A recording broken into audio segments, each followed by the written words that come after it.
को हिलाओ thank you Jesus बोलते हुए।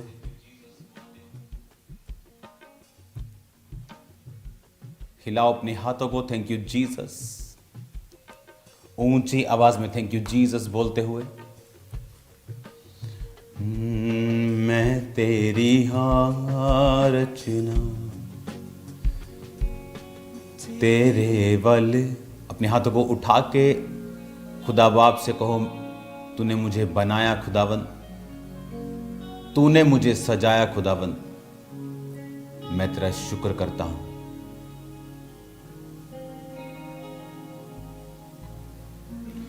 मैं तेरी रचना तेरे बल तकदा, तेरी उंगली फड़ के तेरे संग चलदा। मैं तेरी रचना। अपने हाथों को उठाओ थैंक यू जीसस। तेरी उंगली खुदावंद आज तेरा वचन, तेरा आत्मा अजीब और अचंभी और बड़ी रीति के साथ तेरे लोगों की जिंदगियों में कार्य करे। तेरी प्रोटेक्शन के लिए खुदावंद, तेरी महिमा के लिए जो तूने शोभा यात्रा के दिन एक एक विश्वासी का साथ दिया, तेरी बरकत इस शहर ने देखी खुदावंद, तेरे जलाल को देखा खुदावंद, तेरी सुरक्षा के लिए, तेरी ग्रेस के लिए खुदावंद, उस ग्लोरी के लिए जो तेरे लोगों के ऊपर थी, मैं तेरा धन्यवाद करता हूं सामर्थी परमेश्वर। आज एक एक जन खुदावंद जो इन वचनों को सुने, उसकी जिंदगियों में बड़े अजीब और अचंभे कार्य हों और वो अपने आप को परमेश्वर के और करीब और पवित्र आत्मा की आवाज को सुनता हुआ पाए।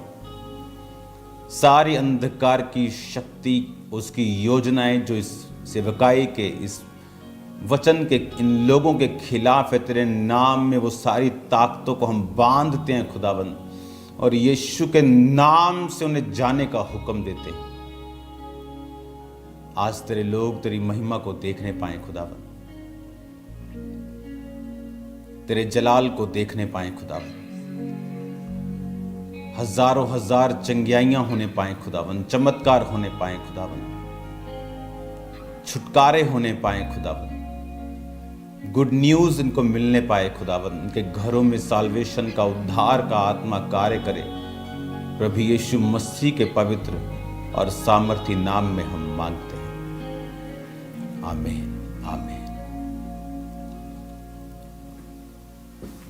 आप सबका स्वागत है खुदावंद की प्रेजेंस में। आज मैं प्रार्थना के लिए एक अपने पुराने स्पेशल प्लेस पे हूँ, और जब मैं आपको इस जगह से वचन सुना रहा हूँ तो मेरे को याद है कि आज से कुछ साल पहले, मुझे याद है 2014, जब मेरी मैरिज का साल था, जहाँ मैं बैठा हूँ इसके बिल्कुल करीब मेरा प्रार्थना का रूम है, और जब मैं वहाँ पर प्रार्थना करने के बाद सो रहा था तो मेरे चेहरे पे जैसे मोबाइल की रोशनी होती है, टॉर्च होती है, वो मेरे चेहरे पे बजने लगी, और मुझे लगा कि मेरी वाइफ मेरे साथ मजाक कर रही है या मुझे देख रही है, कि क्योंकि यहाँ बेसमेंट है तो बाहर की रोशनी इतनी नहीं है। तो मैं अपनी आंखों को बंद करके ना नींद में था ना जाग रहा था। जैसे परमेश्वर के साथ आप कनेक्ट हो जाते हो तो आपको कई बार प्रार्थना के बाद, कुछ लोग समझ रहे होंगे इस चीज़ को, तो वो वाली सिचुएशन थी। और जब मेरे चेहरे पर रोशनी बज रही थी तो मैं अंदर से सोच रहा था, क्योंकि मेरे को पसंद नहीं कोई चेहरे पे मेरे ये मोबाइल टॉर्च मारे, तो मैं अंदर से सोच रहा था कि ये क्यों मोबाइल टॉर्च सोनिया मुझ पे मार रही है, क्यों ऐसा कर रही। लेकिन जब मैंने आंखों को खोला कुछ देर बाद तो कोई वहाँ पे नहीं था। तो मैंने अपनी वाइफ से पूछा, तो कि यहाँ आई थी और तूने टॉर्च मारी? कहती मैं यहाँ नहीं आई। और फिर मुझको समझ आया कि खुदावंद के जो स्वर्गदूत हैं, उनकी जो एंजेलिक प्रेजेंस है वो यहाँ पे मौजूद थी। ये वही बिल्डिंग है जहाँ पे मेरी वाइफ ने पवित्र आत्मा को पाया था, और उस दिन उसने भी स्वर्गदूत को एक्सपीरियंस किया था इस बिल्डिंग के अंदर। और मैं उसी जगह पे बैठा हूँ जहाँ पर मिनिस्ट्री के जो बिगेस्ट मिरेकल्स थे वो स्टार्ट हुए थे। एक ऐसा मिरेकल मुझे याद है कि एक व्यक्ति जो पागल हो गया था, कंप्लीट पागल, और उसको जब लाया गया यहाँ पे तो उसके फादर की सेम रीति से कुछ ही घंटे पहले डेथ हुई थी। जब उसकी डेथ हुई फादर की, सेम उसको भी ठीक था, वो अटैक आने लगे, अटैक बढ़ गए, दवाइयाँ खाई, हॉस्पिटलाइज्ड हुआ, धीरे धीरे सेहत डाउन हुई, मर गए। सेम अटैक बेटे पे होने लगे, वो भी मरने के किनारे था और मैं यहाँ बाहर खड़ा था और परमेश्वर ने कहा था इसको क्या यहाँ सेवा कर। मैंने कहा ये मिट्टी पड़ी है, तो बिल्डिंग का काम चल रहा था, मैंने कहा सेवा कर। तो वो सेवा करते करते वो व्यक्ति ठीक हो गया था। और ये वो जगह है जहाँ पर मिनिस्ट्री का फर्स्ट मिरेकल मैंने देखा था कि एक व्यक्ति जो बहुत अमीर था, लेकिन जब हम डे नाइट के 7 फास्टिंग में थे तो वो मेरे करीब से जब निकला तो उसके जुराबे नहीं थे और मैंने कहा था कि तुम अपने साथी को कि इसको पूछो कि इसके पास जुराबे नहीं तो मैं इसको लेके देता हूँ। तो उसने कहा था नहीं मैं बहुत अमीर हूँ लेकिन मैं डाल नहीं सकता कुछ, क्योंकि मेरे ब्लड बहता है, पूरी बॉडी से निकलता है, मेरे को स्किन का रोग है, सोराइसिस है, उसका कोई इलाज नहीं है। तो छोटा सा कैमरा हमारे पास सोनी का शायद होता था, तो वो कैमरे से छोटा सा ऐसे जो चलता था उससे वीडियो भी रिकॉर्ड की थी, लेकिन वो कैमरा मिस हो गया। तो वो मिरेकल जब हमने देखा था कि कुछ जब प्रार्थना हुई और कुछ ही दिन बाद वापस आया तो उसकी स्किन पूरी तरह से रिस्टोर थी। मैं उस शुरुआत वाली जगह से आज आपको परमेश्वर के वचन को दे रहा हूँ और मैं ये बिलीव करता हूँ कि आज की जो रेवलेशन परमेश्वर का आत्मा आप पर जाहिर करेगा वो आपको सेम नहीं रहने देगा, वो आपको एक सा नहीं रहने देगा। जब जब भी परमेश्वर ने कोई बड़ा छुटकारा किया है तो अपने वचन के द्वारा किया है। एक वचन है जो बाइबल में लिखा हुआ है, एक वचन है जब ये लिखा हुआ वचन जीवित हो जाता है, ये रेमा बन जाता है, ये आपको करंट आज बाइबल में तो 10,000 12,000 तरह की चीज़ें लिखी होंगी, 15,000 पता नहीं कितने लाख तरह की चीज़ें लिखी होंगी, लेकिन आज इस कलीसिया को क्या चाहिए वो रेमा वचन के द्वारा परमेश्वर देता है, अपनी आत्मा के द्वारा स्पेसिफिकली एक वचन की ओर टारगेट करता है कि आज तुझे ये बात अपने लोगों से करनी है, क्योंकि परमेश्वर का आत्मा जानता है आपको किस रीति से छुड़ाना है। मैं आपको स्क्रीन पे देख पा रहा हूँ, मैं आपको देखता रहना चाहता हूँ ताकि मैं आपके साथ कनेक्टेड महसूस करूँ कि मैं आपसे कुछ ही मीटर्स की दूरी पे हूँ, लेकिन ये प्रभु की मर्ज़ी है कि मैं आपको आज यहाँ से परमेश्वर के वचन को दूँ और मैं लाइव हूँ, ये रिकॉर्डेड मैसेज नहीं होता। तो मैं ये बात समझता हूँ, मैं ये बात जानता हूँ कि परमेश्वर का जो रूह है, उसका जो आत्मा है, वो इस वचन के ज़रिए वो आपको छुड़ाएगा और वो आपसे बात करेगा। आज जब हम इस वचन को सुन रहे होंगे तो मैं चाहता हूँ इससे पहले हम एक प्रार्थना करेंगे और एक सॉन्ग हम क्वायर के साथ मिलकर गाएंगे। तेरा कलाम है चिराग। अपने हाथों को उठाकर हम प्रभु से कहेंगे खुदावन तेरा जो वचन है, तेरा जो कलाम है वो मेरी राहों की रोशनी है। अपने हाथों को उठाकर थैंक यू जीसस बोल के सिर्फ क्वायर के साथ हम इस सॉन्ग को गाएंगे। तेरा कलाम है चिराग मेरी राहों की रोशनी, तेरा कलाम है चिराग मेरी राहों की रोशनी। अपने दिल में मैंने इसको छिपा के रखा है, अपने दिल में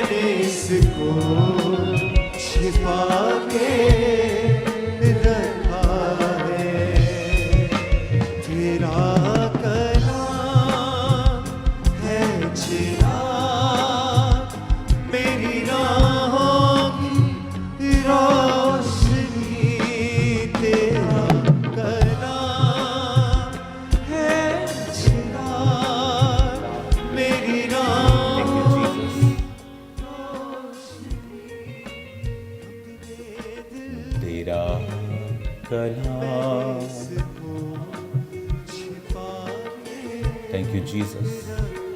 हिलाओ अपने हाथों को, खुदावन से कहो परमेश्वर आज जो वचन मैं सुनूं मेरी जिंदगी में 100 गुना फलों को लेके आए।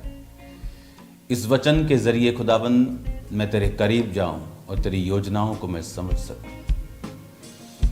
कितनी अच्छी है अक्ल की बातें, वो मुझे शहद से भी मीठी है। कितनी अच्छी है अक्ल की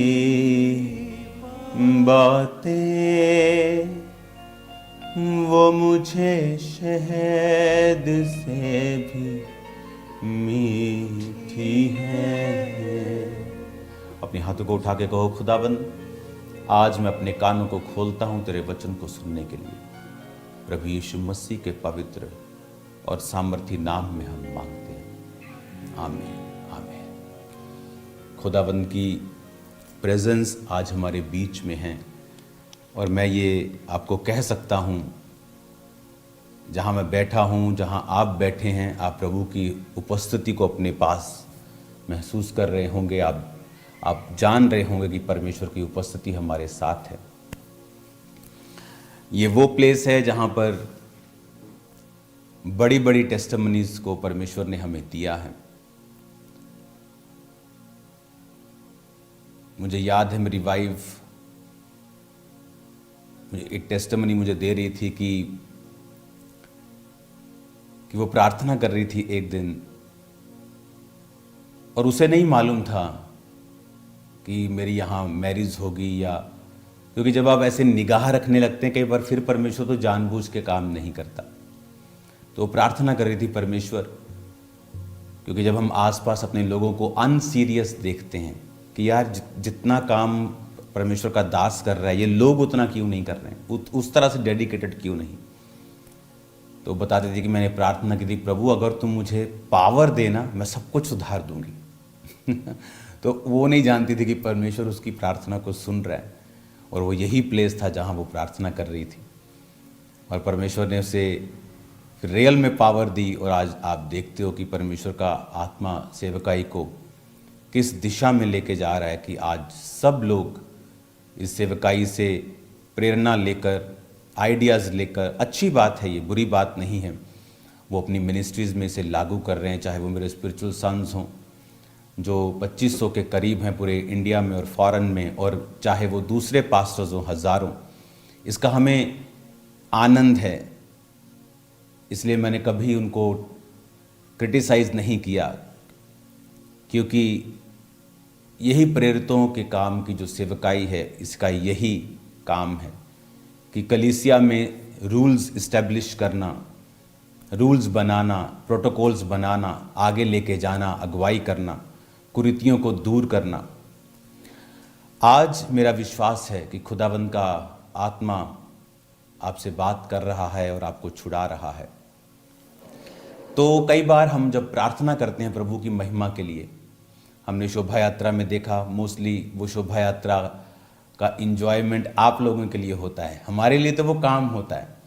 जिस तरह जिस घर में शादी होती है वो बाप को लोग बोल रहे थे, पाजी खाता तो ही गोलगप्पे खाते, वो बाप कहता है भाई ये तो सिर खुरकने का टाइम नहीं है, गोलगप्पे तो तुम्हारे लिए हैं। तो हमारे लिए तो वो काम होता है। तो आप जितना वो काम देखते हैं वो मेरी वाइफ उसको एडमिनिस्ट्रेशन करती हैं। तो जितना भी आपने वो देखा शोभा यात्रा, वो काम पीछे का एडमिनिस्ट्रेशन, ब्रांचेस, वो इसको हैंडल करती ताकि मैं अपनी प्रार्थना के जीवन में बना रह सकूं और मैं आपके साथ फ्रेश रेवलेशंस के साथ आ सकूं और प्रभु की उपस्थिति जो है वो आपके साथ शेयर कर सकूं किस तरह से परमेश्वर का आत्मा काम करता है। हालेलुया।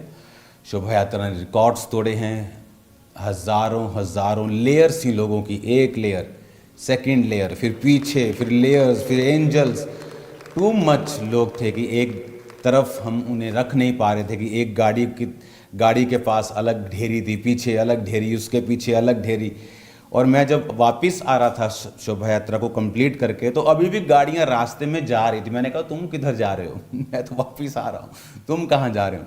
और वापस आते आते फिर हम कुछ खा कर अपने फास्टिंग को खोल रहे थे और प्रभु का थैंक्स कर रहे थे कि प्रभु ने हमारे रोज़ों को कबूल किया और सब कुछ अच्छी रीति के साथ, ग्लोरियस रीति के साथ परमेश्वर ने किया। तारीफ़ करेंगे ज़ोर से खुदावंद के नाम की। और ये चीज़ें मैं आपको इसलिए बता रहा हूँ क्योंकि परमेश्वर वफ़ादार है।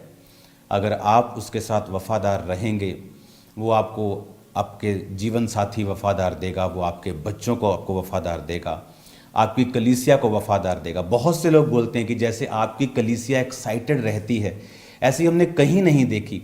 आपको देखकर लोगों को प्रभु की वर्शिप में हर जगह ये लोग ओवर एक्साइटेड रहते हैं। ये क्या रीज़न है? जैसे आप परमेश्वर के साथ हैं, जितना आप प्रभु को वैल्यू करते हैं, उतना ही लोग, उतना ही प्रभु लोगों के ज़रिए, आपके परिवार के ज़रिए आपको वैल्यू देता है। अगर आप उसकी बात को गिरने नहीं देते हैं तो आपको परमेश्वर लोग भी ऐसे देता है जो आपकी बात को गिरने नहीं देते, नहीं तो फिर वो आपकी लाइफ में नहीं रहते। हालेलुया। परमेश्वर, जब आज हम दुनिया में पढ़ते हैं, दुनिया में देखते हैं, इस यशाया 1 उसकी 2 आयत में लिखा है, हे स्वर्ग सुन, हे पृथ्वी कान लगा, क्योंकि यहोवा कहता है, मैंने बाल बच्चों का पालन पोषण किया, उनको बढ़ाया भी, परंतु उन्होंने मुझसे बलवा किया। बैल तो अपने मालिक और गधा अपने स्वामी की चरणी को पहचानता, परंतु इज़राइल मुझे नहीं जानता, मेरी प्रजा विचार नहीं करती। हाय, ये जाति पाप से कैसे भरी है, ये समाज अधर्म से कैसे लदा हुआ है। इस वंश के लोग कैसे कुकर्मी हैं, ये बाल बच्चे कैसे बिगड़े हुए हैं। उन्होंने यहोवा को छोड़ दिया और उन्होंने इज़राइल के पवित्र को तुच्छ जाना है, वे पराये बनकर दूर हो गए हैं। परमेश्वर ने कहा कि ये जाति पाप से कैसे भरी है। आज से कुछ साल पहले जब इंटरनेट की स्टार्टिंग हुई थी और इंटरनेट आम लोगों तक पहुंचा था, मैंने लोगों को बोला था कि अभी तो कुछ पाप आप नहीं देख रहे, आने वाले पाप को आप देखोगे, अंधेरा इतना बढ़ेगा, इतनी गंदगी बढ़ेगी। आज आप इंटरनेट के ऊपर देख लो, जो कपड़े छोटे थे अब तो वो स्टिकर रह गए हैं अंगों के ऊपर। और आपको अब पाप करने के लिए रेड लाइट एरिया में जाने की ज़रूरत नहीं, आप फेसबुक इंस्टाग्राम ही बहुत है पाप करने के लिए, सब नंग धड़ंग देखने के लिए। वचन कहता है ये जाति पाप से भरी है, जो समाज अधर्म से लदा हुआ है। अगर आप देखेंगे तो मैं अब आपको बता रहा हूँ, आने वाले समय में ऐसे शोज़ होंगे जहाँ लाइव लोग टॉयलेट को खा जाएंगे, अपने ह्यूमन टॉयलेट को। मैं आपको बता रहा हूँ, इंसान के मल को वो खा जाएंगे लाइव, आपको बता रहा हूँ मैं, just for content and views. इतनी गंदगी होगी फ्यूचर में, इतना पाप होगा। अगर आज आप देखो इंटरनेट के ऊपर, कॉमेडी के नाम के ऊपर कितना व्यभिचार हाई लेवल का हो चुका। पहले था कॉमेडी के नाम पे व्यभिचार शुरू हुआ, वो एक्सेप्ट हुआ। जब वो एक्सेप्ट हुआ फिर शैतान ने अगला वार लॉन्च किया। अब आप देखो इंटरनेट के ऊपर कॉमेडी के नाम के ऊपर एक बहुत ही हैवी लेवल का पाप जो है वो चल पड़ा है। लेकिन उसके बाद फिर एक अलग लेवल आएगा और लेवल आएगा। कितने मिरेकल्स, कितने साल्वेशंस, कितने खुदा के काम हो रहे जो पहले नहीं हुए। क्यों? पाप का लेवल बढ़ा, शैतान ने अपने हथियारों को, अपनी चीज़ों को बढ़ाया, तो परमेश्वर भी अपनी रोशनी को बढ़ा रहा है। इस कमरे में अगर अंधेरा है ज़्यादा, लेकिन जब रोशनी चमकती है तो रोशनी भी फिर रोशनी ज़्यादा लगती है कि ये रोशनी चमकी। उसी तरह से आप, परमेश्वर ने कहा तुम ज्योति के समान हो।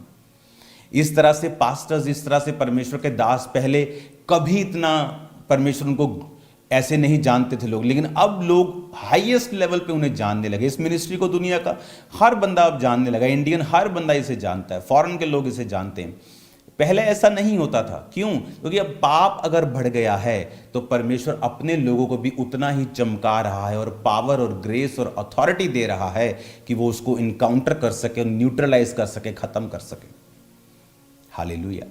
अब देखो बच्चे बीमार हो रहे, लोगों के बच्चों को कैंसर हो रहा। पहले कभी नहीं सुनाई देता था, कैंसर बुजुर्गों को होता था, जवानों को, लेकिन अब देखो धीरे धीरे ये न्यू बॉर्न बेबीज तक पहुंच गया। और क्योंकि पाप बढ़ा तो परमेश्वर ने कहा ये समाज अधर्म से लदा हुआ, इस वंश के लोग कैसे कुकर्मी, इनके बाल बच्चे कैसे बिगड़ गए। 5 आयत में लिखा, तुम बलवा करके क्यों अधिक मार खाना चाहते हो, तुम्हारा सिर घावों से भर गया, तुम्हारा हृदय दुखों से भरा है। यशाया भविष्यद्वक्ता, ये बाइबल की स्टडी में नहीं लिखा, लेकिन अगर आप इजरायली इतिहास को पढ़ते हैं तो उसमें आपको लिखा मिलता है कि जो यशाया भविष्यद्वक्ता था वो 2 फाड़ कर दिया गया था और राजा मनश्शे के द्वारा मरवा दिया गया था। उसको 2 फाड़ कर दिया गया था और राजा मनश्शे के द्वारा उसे मरवा दिया गया था। अगर आप इजराइल की हिस्ट्री देखें तो परमेश्वर चाहता नहीं था इनका राजा हो।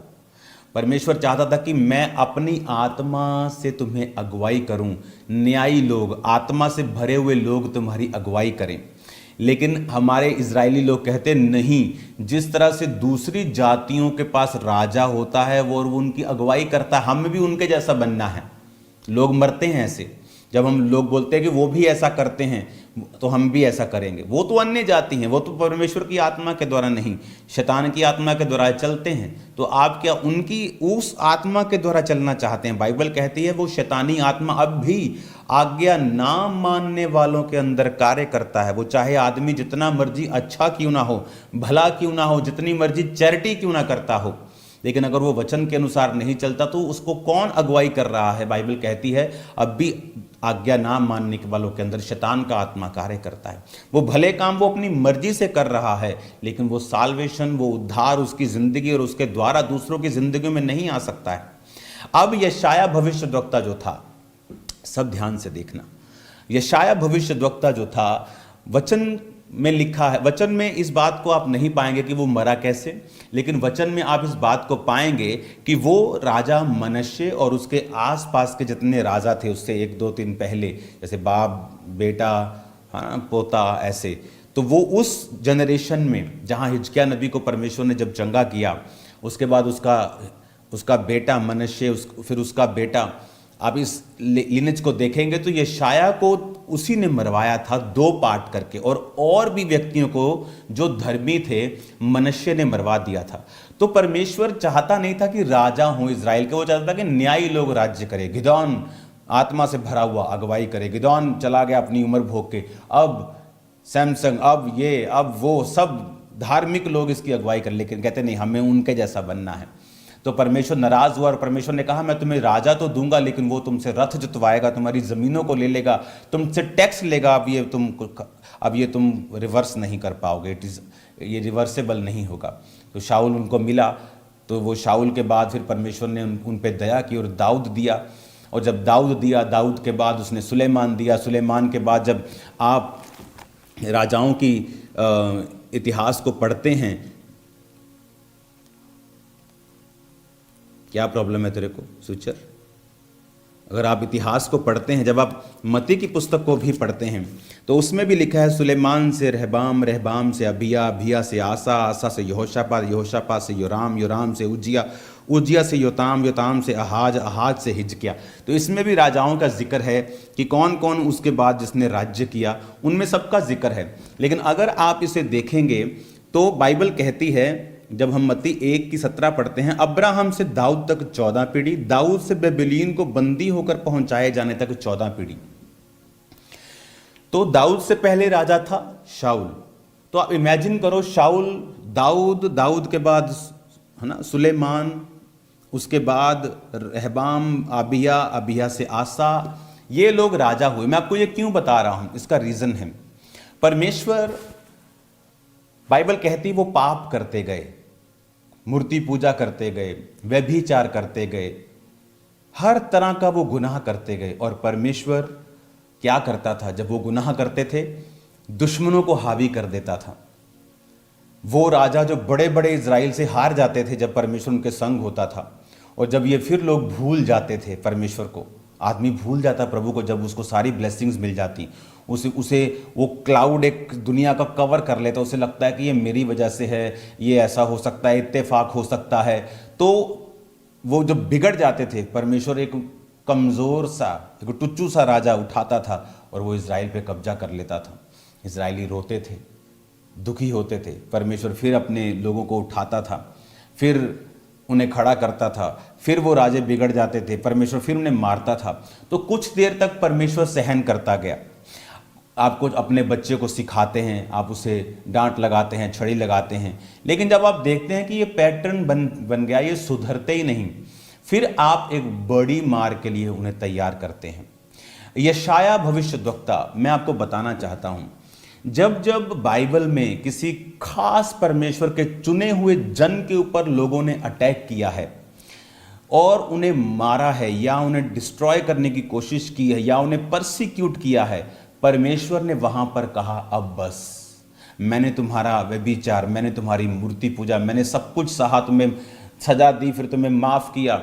लेकिन जब मनश्शे ने यशाया को मरवा दिया, तब परमेश्वर ने कहा बस, अब बस, दैट्स इट। और उसके बाद क्या हुआ? इस मनश्शे के बाद अमोन के बाद योशिया, अगर आप 10 आयत को पढ़ें तो जब उसने मरवा दिया तो मरवा दिया, उसका बेटा था, उसका बेटे का बेटा था, क्योंकि जो मनश्शे था उसने सबसे ज़्यादा समय इज़राइल यहूदा के ऊपर राज्य किया, सबसे ज़्यादा टाइम उसने राज्य किया, वो सबसे निकम्मे राजाओं में से एक था। उसने मूर्ति पूजा करवाई, उसने बलियां दी अपने बच्चों की, उसने इकोनॉमी के लिए कि लोग आएंगे, इकोनॉमी हम ये भी खोल दें, हम ये भी खोल दें, इकोनॉमी के लिए उसने बड़े पंगे किए कि मेरी इकोनॉमी जो है वो स्ट्रांग हो जाए, सब लोगों को साथ लेने की कोशिश की, सब चीज़ें करने की कोशिश की उसने। अगर आप उनकी हिस्ट्री पढ़ेंगे तो ऐसे उनमें कुरीतियाँ थी कि वो अपने अपने अपने धार्मिक प्लेसेस के अंदर जाकर व्यभिचार करते थे, आदमी और औरत, उनके ये रिचुअल था, उनके रीति रिवाज का एक पार्ट था। तो उसने फिर वो स्टार्ट किया, जो उसके पिता ने बंद करवा दिया था उसने सब स्टार्ट कर दिया, और उसने फिर यशाया को मरवाया। जब उसने यशाया को मरवा दिया, परमेश्वर ने कहा बस। और ये वो समय था जब परमेश्वर ने इज़राइल की महिमा को पूरी तरह से मिट्टी में मिला दिया। नो मोर किंग नाउ। अब मनश्शे से अमोन, अमोन से योशिया, बस बेटा पोता जो पैदा हुआ, उसके बाद परमेश्वर ने कहा बस। फिर लिखा बंदी होकर बेबीलोन के जाने के समय में, 11 आयत में लिखा, फिर वो बेबीलोन के द्वारा बंदी बना लिए गए। 10 आयत को पढ़ेंगे। हाँ, 11 आयत मती की 1 की 11। तुम कहाँ घूम रहे हो? बंदी होकर बेबीलोन जाने के समय में योशिया से यकुन्याह और उसके भाई उत्पन्न। फिर वो सारी जो इजरायली जाति थी वो बंदी बना लिए गए, लोगों और राजाओं समेत। नाउ नो मोर किंग। पहले परमेश्वर थोड़ी थोड़ी सजा देकर उनको सुधारता था, परमेश्वर ने कहा अब तुम्हारी बस हो गई, अब मैं तुम्हें पूरी तरह से बंदा बनाऊंगा। और फिर क्या हुआ? बेबीलोन को बंदी बनाकर वो पहुंचा लिए गए, बंदी बना लिए गए, जस्ट ऊपर से सीधा नीचे बंदी बना लिए गए, मजदूर बना लिए गए। हालेलुया। और जब यशाया मरवा दिया गया, अगर आप देखेंगे जहां जहां परमेश्वर के लोगों को निरादर किया गया, परसिक्यूट किया गया, मारा गया, उसके बाद जो सजा लोगों के ऊपर आई है वैसी कभी नहीं आई। जीसस को क्रूज पे चढ़ा दिया तो राजा बोला तू बोले तो मैं तुम्हें माफ कर सकता हूं, कोई गुनाह तुझ पे साबित नहीं होता। लोग कहते नहीं इसको क्रूज पे चढ़ाओ, वो बोला नहीं। प्रभु यीशु मसीह कहते मैं अपनी मर्जी से आया हूं, अपनी मर्जी से मारा जाऊंगा, अपनी मर्जी से तीसरे दिन मुर्दों में से जी उठूंगा। और वचन कहता है कि वो हाथ धोता है और बोलता है मैं इस धर्मी के लहू से निर्दोष हूं। उसकी पत्नी बोलती है राजा की, इसके हाथ मत डालना, मैंने स्वप्न में बड़ा दुख उठाया इस बंदे के कारण, दूर रहना इस धर्मी से। कहता मैं निर्दोष हूं भाई। सारे लोग बोले इसका लहू हम और हमारी संतानों के ऊपर हो। एग्जैक्ट यीशु मसीह के जी उठने के कुछ साल बाद, कुछ दशक बाद, आप हिस्ट्री पढ़ो, पूरे इज़राइल को खत्म कर दिया गया था। पूरे इज़राइल को खत्म कर दिया गया था, उनके वर्शिप प्लेसेस को ढा दिया गया था, पूरे इज़राइल को फिनिश कर दिया गया था। और वो कितने 100 साल के बाद जाके फिर वो देश बना, आपको मालूम? कारण जीसस क्राइस्ट को मारना, उसके लहू को, उसके दोष को अपने ऊपर लेना।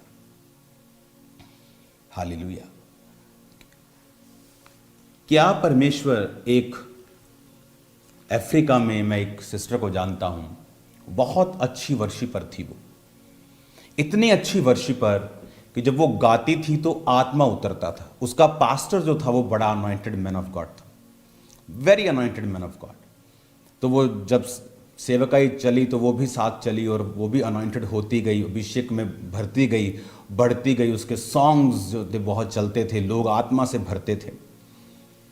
जब वो एक लेवल पे आई, बहुत बड़ी हो गई। अब प्रॉब्लम ये है कि जब ये नए लोग चर्च में होते हैं, तब इनका पास्टर कुछ भी इनकी बेइज्जती करे, तब इनको प्रॉब्लम नहीं होती। क्यों? क्योंकि अब तक इनका नाम नहीं हुआ होता, अब तक मसा नहीं उतरा होता। फिर ये सब करने, मिट्टी में बैठकर लौटने के लिए भी तैयार हो जाते हैं। लेकिन जब परमेश्वर इनको बढ़ा देता है, इन्हें लगता है कि no, I am very anointed, I am very gifted. और उस औरत ने, उस वर्शिपर ने उस चर्च को छोड़ दिया जहां से वो बढ़ी थी। जब आप अंगीठी में होते हैं और सब कोयले जल रहे होते हैं, तो कोयले को लगता है वाह, I am burning for the Lord, कि मैं तो जल रहा हूं, मैं तो बल रहा हूं, मेरी वजह से अंगीठी बल रही है। उसे ये नहीं पता तेरी वजह से अंगीठी नहीं बल रही, अंगीठी की वजह से, उस संगति की वजह से तू जल रहा है। और जब उसको बाहर निकाल दिया जाता है, कुछ देर वो अभी भी गर्म रहता है। वो जब वो वर्शिपर अपनी चर्च से बाहर आई तो कुछ देर बड़ी गर्म रही, उधर इनविटेशन, इधर इनविटेशन, वो देश बुला रहा है, क्योंकि ऑलरेडी उस पास्टर की वजह से वो पूरी दुनिया में मशहूर थी। वो देश बुला रहा है, वो देश बुला रहा है। लेकिन अगर आप उसकी लाइफ को चेक करेंगे, धीरे धीरे वो अनॉइंटिंग कम होती गई, वो ग्रेस कम होती गई। जिस वजह से परमेश्वर ने उसे अभिषेक किया था, जब वो वजह छूट गई, धीरे धीरे कम होती गई। अब आप उसको नोटिस करो, जब वो गाती है, वो मसा नहीं उतरता, वो आत्मा फील नहीं होता।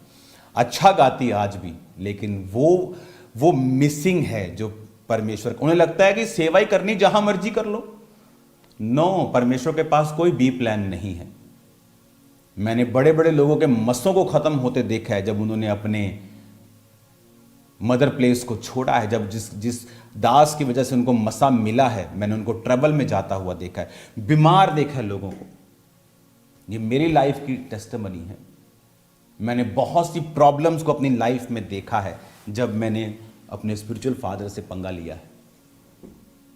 और लोगों को लगता है परमेश्वर कर रहा है, परमेश्वर नहीं कर रहा। तुम कोई वैनिहीन की तरह करोड़ों में थोड़ी हो कि तुम्हारे जीवन पे इतने अटैक आ रहे हैं कि हम करोड़ों में सुसमाचार सुना रहे हैं। वो 10 लोगों में तुम काम नहीं कर रहे हो और तुम पे अटैक हो रहे हैं। क्यों? तुम्हें मालूम नहीं।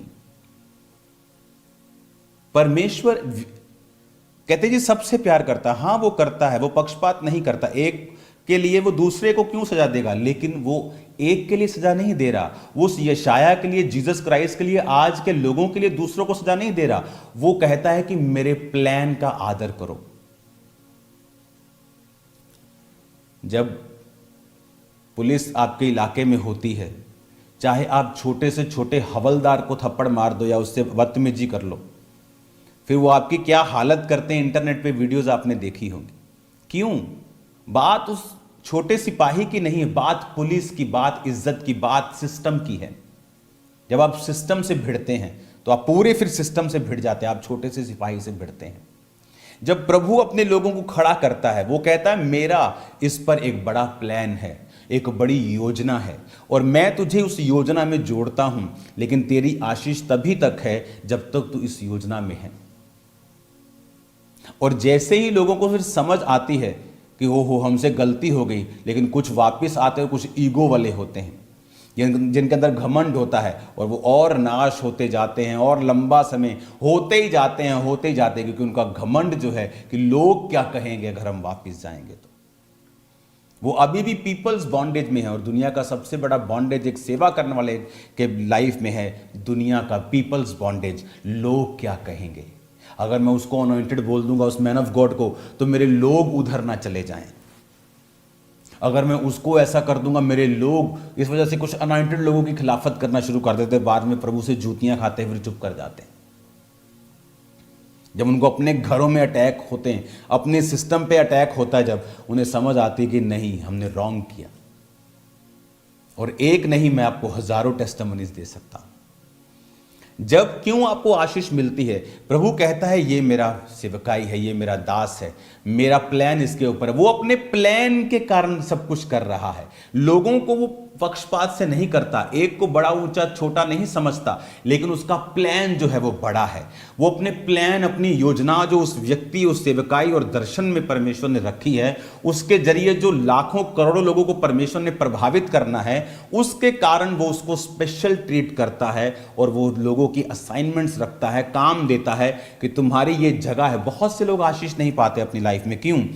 बहुत सी चर्चेस में घूमते हैं वो चर्च में संडे, उस चर्च में थर्सडे, उस चर्च में मंडे, और वो धोबी का कुत्ता, ना घर का ना घाट का, वो कहीं के नहीं रहते। क्योंकि परमेश्वर जब आपको एक चर्च देता है, वो सिर्फ सरमन सुनने के लिए नहीं देता है। आप कोई भी जीवित चर्च चुन लो, मैं नहीं कहता मेरी वाली चुनो, कोई भी जीवित चर्च चुनो, वहां पे ड्यूटी लो, वहां काम करो, उस दर्शन को ध्यान से समझो। उसके अगर 3 सरमन हफ्ते के आते, तीनों सुनो, 7 आते, सातों सुनो और देखो। और अगर पार्टनरशिप है उसमें हिस्सा लो, बीज बोला उसमें हिस्सा लो, प्रार्थना बोला उसमें हिस्सा लो, फास्टिंग बोला, इस वजह से कि आप जब उस प्लान में, उस दर्शन में शामिल हो जाते हैं और प्रभु देखता है कि मेरा दास उस योजना में है, मेरा दर्शन बिल्कुल स्ट्रेट है, ये लोग जो मैंने प्रभु के दास को दिए हैं ये उसके साथ एक मन है, तो परमेश्वर आपको ब्लेस करता है, क्योंकि आप फिर उसकी योजना में हैं। आज लेकिन हाँ, वो भी उधर भी इधर भी, उसकी वजह से क्या है, आप रोपे नहीं। आप एक पेड़ को बार बार पट्टो और बार बार अच्छी जगह, अच्छी जमीनों में लगाई जाओ, वो सूख जाएगा। आपको एक सेवकाई चुननी होती है, उसके साथ फिर आपको चलना होता है, उस दर्शन में आपको शामिल होना होता है, और उसके बाद फिर प्रभु आपको ब्लेस करता है। इसी वजह से बहुत से लोग आशीष से खाली हैं आज, क्योंकि उनको ये नहीं पता हमें क्या करना है। क्योंकि वो तभी मालूम होगा जब आप एक जीवित सेवकाई में एक परमानेंट सदस्य होंगे, आपको मालूम होगा परमेश्वर का आत्मा अब क्या कर रहा है, मुझे प्रार्थना करनी है, मुझे बीज बोना है, मुझे। क्योंकि सिर्फ क्रिश्चियनिटी सिर्फ अलग अलग सरमन सुनने का नाम नहीं है। नॉलेज तो आप दिन के 100 सरमन सुन लो, तब भी आप प्रभु से नहीं ले पाएंगे पूरी। हालेलुया। आज जब लोगों को ये समझ, स्पिरिचुअल समझ की जब कमी हो जाती है लोगों की लाइफ में, उन्हें लगता है कि मेरी आग से मैं यहां तक पहुंच गया, और जैसे वो अंगीठी से कोयले को बाहर निकाला जाता है, वो आग ठंडी हो जाती, धीरे धीरे फिर मक्खियां बैठने लगती, वो स्ट्रगल शुरू हो जाता है। उन्हें लगता है प्रभु कर रहा है, प्रभु नहीं कर रहा। जिनकी लाइफ में तुमसे लाख गुना लोग ज्यादा, उनकी लाइफ में इतना स्ट्रगल नहीं जितना तुम्हारी लाइफ में है, क्योंकि तुम गलत जब दिशा में चलते हो तो अटैक्स होते हैं। हालेलुया। मैंने बहुत से लोगों के ऊपर अटैक्स होते देखे हैं, उनकी फैमिलीज के ऊपर अटैक होते देखे। अपनी लाइफ में मैंने ट्रबल देखे हैं बहुत साल पहले, जब मुझे समझ नहीं थी किस तरह से हमें पेश आना है अपने आत्मिक पिता के साथ। और तब समझ आती है कि नहीं, ये प्रभु का प्लान, प्रभु का सिस्टम है। आप प्रभु के सिस्टम में जो व्यक्ति हैं, अगर आप उन्हें चैलेंज करते हैं, आप पूरे सिस्टम को चैलेंज कर रहे हैं। इसलिए लोग बोलते हैं ये भी तो प्रभु का दास, ये तो हमारे जैसे है, हम में भी आत्मा है, इसमें भी आत्मा है, हम भी प्रभु के बच्चे, उसने हमारे लिए भी लहू बहाया, वो सब ठीक है, लेकिन वो प्लान जो उसके ऊपर है वो तुम्हारे ऊपर नहीं। वो जो चुनाव प्रभु का है, कि प्रभु ने चुना कि ये मेरा बैंक मैनेजर है, ये मेरे बैंक का कैशियर है, अगर आप उसको फाइट करेंगे, आप ऊपर फाइट कर रहे हो। क्योंकि परमेश्वर ने एक सिस्टम बनाया है कि अगर परमेश्वर को दुनिया को बचाना है तो सिस्टम बनाया, चर्च बनाई। अगर प्रभु की आत्मा ने ही काम करना था तो प्रभु कहता मेरा आत्मा काम करेगा, तुम बैठो देखो क्या होता है। तो प्रभु ने क्या कहा, चेलों को जाओ और सुसमाचार को सुनाओ और सब जातियों को चेला बनाओ, तुम जाओ। और बाइबल कहती परमेश्वर ने जहां वो आप जाने को था, 2-2 जनों को भेजा कि वो गए और सब लोगों को उन्होंने, जहां प्रभु ने सुसमाचार सुनाना था, उन्होंने सुसमाचार सुनाया। हालेलुया। आज जब हम आत्मा के द्वारा नहीं चलते, आज जब हम आत्मा की बातों को नहीं समझते, इंटरनेट अच्छा भी है और बुरा भी है। हम जब बहुत चीज़ों को सुनने लगते हैं, हम कंफ्यूज हो जाते हैं, हमें समझ नहीं आता। बहुत से लोग ऐसे थे जिनको मैं पाप में देखता था, लेकिन उनकी ज़िंदगी में कलीसिया थी। मैं प्रभु से पूछता था, अफ्रीका की ये बात है कि प्रभु वो पाप में, मैं जानता हूँ, मेरे स्पिरिचुअल ब्रदर्स बताते थे कि वो पास्टर, वो प्रॉफिट पाप में है और लड़कियों को पैसे देता है व्यभिचार के लिए। मैंने खुद अपनी आंखों से देखा है। मैं क्या करूं, मुझसे पूछ रहा था फ़ोन पे, मैं अभी लगा रहा हूं कि हट जाऊं। ऐसे लोग और हम प्रभु से कभी पूछते हैं, प्रभु अगर उनकी वो मिरेकल कैसे हो रहे हैं फिर, अगर तू उनकी जिंदगी में नहीं है, अगर तू उनकी जिंदगी में है तो फिर वो पाप कर रहे हैं, फिर तू उनकी जिंदगी में क्यों है? तो प्रभु ने समझाया, एक समय था जब वो वफादार थे और मैंने उन्हें वरदान दिए। अब जब आदमी वफादार होता है, प्रभु आपको वरदान देता है, प्रार्थना करते हैं वरदान मिलते हैं। वरदान के लिए आपका चरित्र कैसा है ये इतना मायने नहीं रखता, मैं आपको बता रहा हूं। वरदान पाने के लिए जब आप मेहनत करते हैं वरदान मिल जाता है, लेकिन जब आप बिगड़ जाते हैं परमेश्वर वरदान वापस नहीं लेता।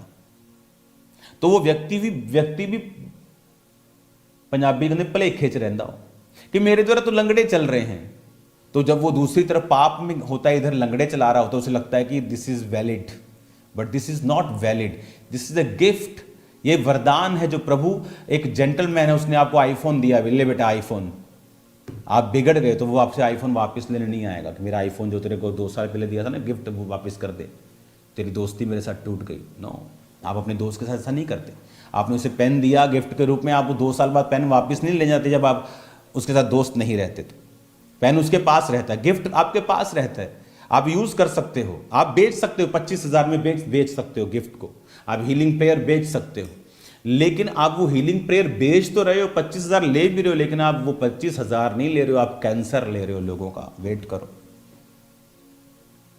आप वेट करो। जब मनुष्य बिगड़ा और उसने यशाया को मरवाया तो एकदम से आसमान से कोई बारिश नहीं आ गई गंधक की, आग की, टाइम लगा। उसका बेटा पोता, उसके बाद टाइम लगा, कुछ ही सालों में परमेश्वर ने योजना, जैसे ही वो बिगड़ा उधर से परमेश्वर पूरे बेबीलोन में योजना बना रहा है। वो योजना बना रहे, इस देश को पकड़ना है, इस देश को ऐसे ऐसे ढाना है। योजनाएं बन रही, 10 साल 20 साल आर्मी तैयार हो रही, 30 साल 40 साल, हमला खत्म। जब परमेश्वर से कोई पंगा लेता तो परमेश्वर फिर लंबे दिशा में लेके जाता है, उसको लंबे कोर्स में लेके जाता है। फिर वो कोर्स जब शुरू होता है ना, तौबा तौबा होती लोगों की, मैं बता रहा हूं जनरेशंस तक वो तौबा करवा देता आदमी की, आदमी पंगा नहीं लेता फिर प्रभु से। यहां पर हमें समझने की जरूरत है कि परमेश्वर का आत्मा किस रीति के साथ हमारी लाइफ में काम करता है।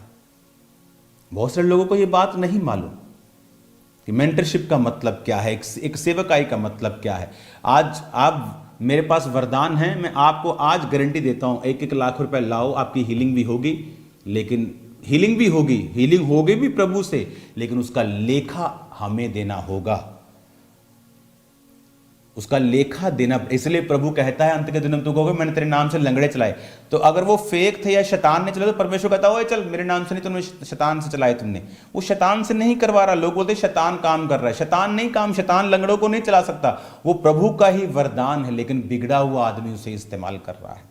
तो उसका न्याय होता है धरती के ऊपर भी, लेकिन प्रभु धीरज रखता है। वो चाहता आदमी सुधर जाए, अब सुधर जाए, अब सुधर जाए, लेकिन जब वो हदें पार करता है परमेश्वर कहता है दैट्स इट, अब इसे काट दो।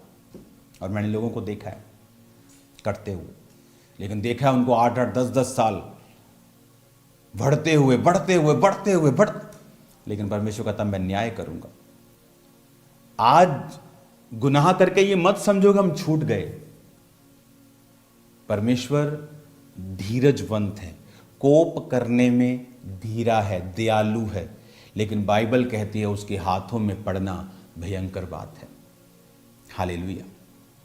आज सेम स्पिरिट्स देखो सदूकी फरीसियों की, वो आज भी काम करती, सेम बाइबल चेंज नहीं हुई फर्स्ट डे से। देखो आज भी आत्मिक जो काम करते हैं लोगों ने बोलते हैं पाखंड करते हैं। आज भी जो धार्मिक लोग अपने आप को चोले डाल के समझते हैं, आत्मा की बातों का वो विरोध करते हैं। तो हमें क्या करना है? हमें अपना काम करते रहना है। जब तक परमेश्वर न्याय ना करे तब तक हमें न्याय नहीं करना है। बाइबल कहता है हर एक व्यक्ति के काम को परमेश्वर परखेगा, आग सबका काम परखेगी। हालेलुया। तो ये सबूत नहीं है मिरेकल्स और हीलिंग्स की प्रभु की प्रेजेंस वहां है, प्रभु का वरदान वहां है, ये उसका सबूत है। हालेलुया। लेकिन हमें ये ध्यान देना है कि लोगों को स्वर्ग ले जाते कहीं हम खुद नरक में न चले जाएं। अगर सेवकों के लिए परमेश्वर की आशीष भारी है, अगर उसके विषय में परमेश्वर प्रोटेक्ट उनको दूसरों से कहीं अधिक करता है, उनके लिए दूसरों को सजाएं भी देता है, तो परमेश्वर उनसे लेखा भी उतना ही लेता है। हालेलुया। आज कलीसिया झट न्याय करने पे उतर आती है। आज हमें ये देखना है, आज कोई दुनियावी सिंगर खड़ा हो जाए, है ना। पंजाब के कितने सिंगर्स हैं जो दुनिया में अपने जो उनके राज्य हैं उसमें धूम मचा रहे हैं, करोड़ों रुपए की उनको रेवेन्यू होता है ना। लेकिन आज अगर एक क्रिश्चियन सिंगर कह दे कि मुझे गाड़ी भेज देना पास्टर जी, इतना मेरा 1000 खर्चा है, उसके खिलाफ वीडियोस बन जाती। लो जी क्रिश्चियन बंदे ने पैसे मांग ले, लो जी इन्हें गड्डी मांग ली। परमेश्वर कहता सदूकी और फरीसियों, तुम लोगों को अपने मत में लाने के लिए कहता जल थल में लिए फिरते हो। एक रून बचानी हो बाइबल फड़ के भज्जे ही फिर दे हुए, बाइक चुक के उधर नु गड्डी चुक के उधर।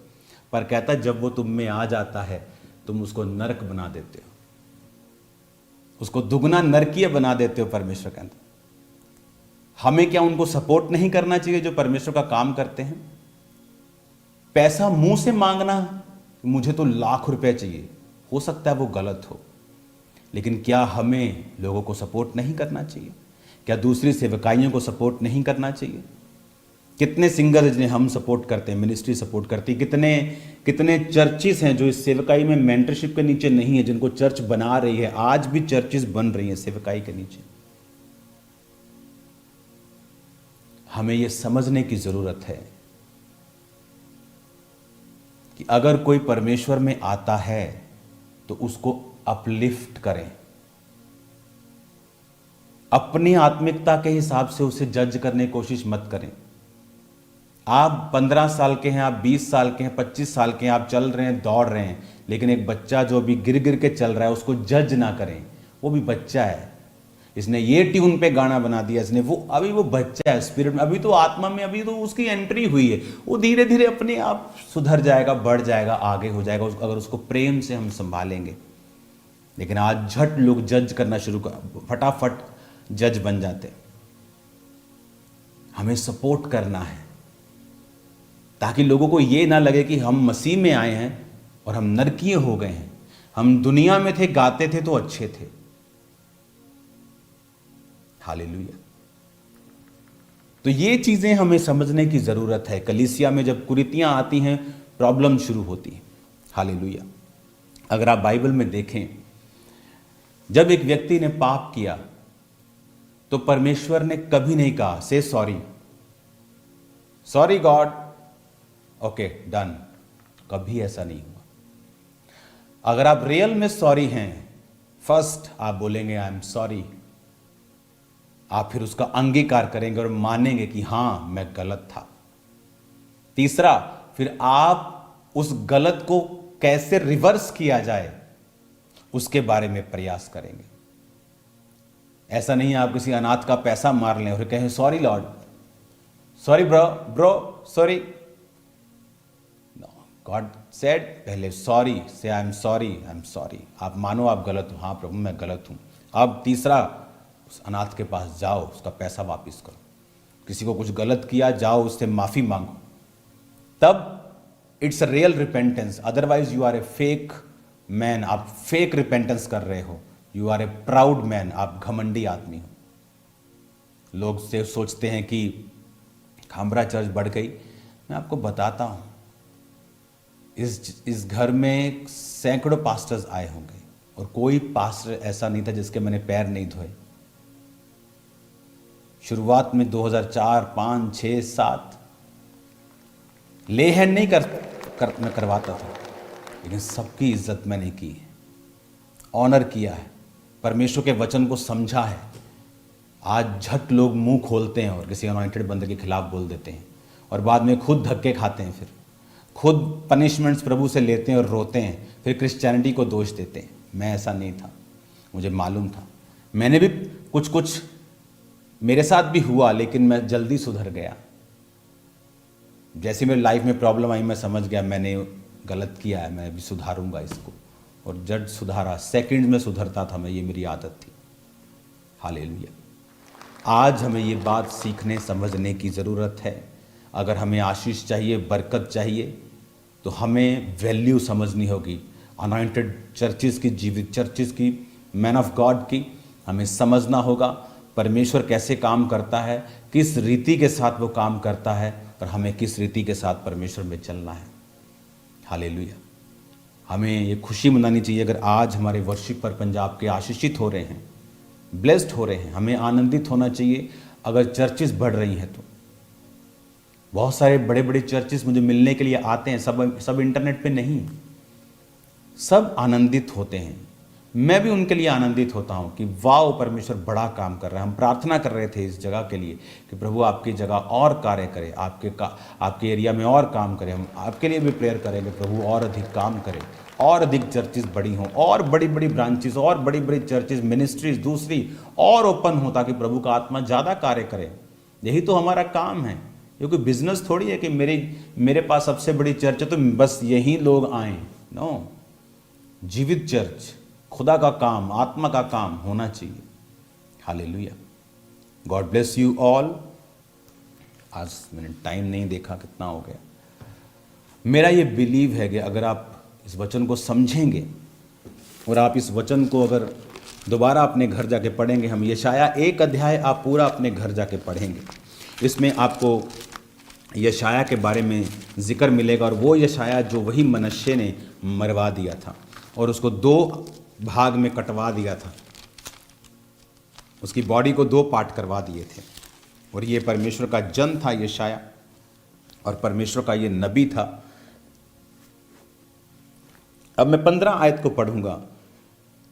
यशाया 1 उसकी 15, जब तुम मेरी ओर हाथ फैलाओ तब मैं तुमसे मुख फेर लूंगा, कितनी भी प्रार्थना क्यों ना करो मैं तुम्हारी ना सुनूंगा, क्योंकि तुम्हारे हाथ खून से भरे हैं।